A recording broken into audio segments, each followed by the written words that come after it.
যে কোনো সময় আপনি বিপদে পড়েছেন বা বিপদ আপনার সামনে আসছে, একটি আমল যদি আপনি করতে পারেন, আল্লাহর কসম খেয়ে বলছি, আল্লাহর কসম খেয়ে বলছি, আল্লাহ তাআলা তার ফেরেশতাদের মাধ্যমে আপনাকে আল্লাহ তাআলা সাহায্য করবেন।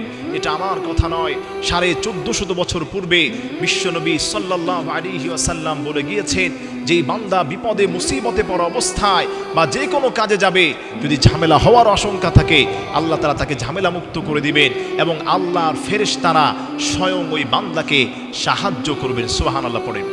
আমার প্রিয় মুসলমান বন্ধুগণ, আমার প্রিয় ভাইয়েরা, গভীর মনোযোগ দিতে হবে। আল্লাহর কোনো গোলাম যদি যে কোনো কাজে বের হয়, যে কোনো ঝামেলা ফিল করে, ওই সময় যদি কোনো গোলাম 11 বার যে কোনো দুরূদ শরীফ পড়বে, 11 বার দুরূদ শরীফ পড়ার পরে একবার আয়াতুল কুরসি পড়বে, আল্লাহু লা ইলাহা ইল্লা হুয়াল হাইয়ুল কাইয়্যুম।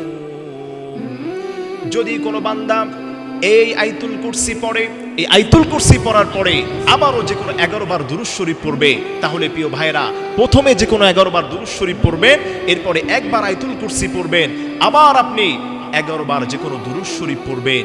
এভাবে যদি এই আমলটা আপনি করতে পারেন, ঘরে আপনি আছেন, আপনি মনে করছেন কোনো ঝামেলা হতে পারে, একটা কাজে বের হবেন, কাজটা সাকসেসফুল হচ্ছে না, আপনি ঘর থেকেই এই আমলটা আপনি যদি করে বের হতে পারেন, আল্লাহ তাআলা আপনাকে সাকসেসফুল করে আবার আপনার বাড়িতে ফিরিয়ে দিয়ে আসবে। আপনি একটা মানুষের সঙ্গে দেখা করতে চাচ্ছেন, আপনি ভাবছেন ওই লোকটা আপনাকে ক্ষতি করতে পারে, ওই লোকটা আপনাকে ঝামেলায় ফেলতে পারে, আপনি এই আমলটা করে ঘর থেকে বের হন। সারা যতক্ষণ আপনি বাইরে থাকবেন, আল্লাহ তাবারক ওয়া তাআলার ফেরেশতারা আপনাকে সাহায্য করবে। কোনো জুলুম আপনার উপর হচ্ছে, ওই জুলুম থেকে বাঁচার জন্য আপনি আমলটি করতে পারেন। আমলটি করতে দেরি হবে, আল্লাহর ফেরেশতারা আপনাকে সাহায্য করতে দেরি হবে না।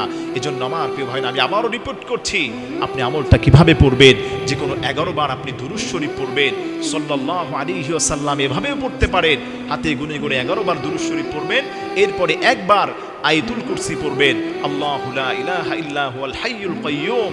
এই আয়াতুল কুরসিটা আপনি পড়বেন 11 বার, 11 বার দুরূদ শরীফের পরে একবার আয়াতুল কুরসি পড়বেন, এরপরে আবার 11 বার দুরূদ শরীফ পড়বেন। আল্লাহ তাবারক ওয়া তাআলা তার ফেরেশতাদের মাধ্যমে আপনাকে সাহায্য করবেন।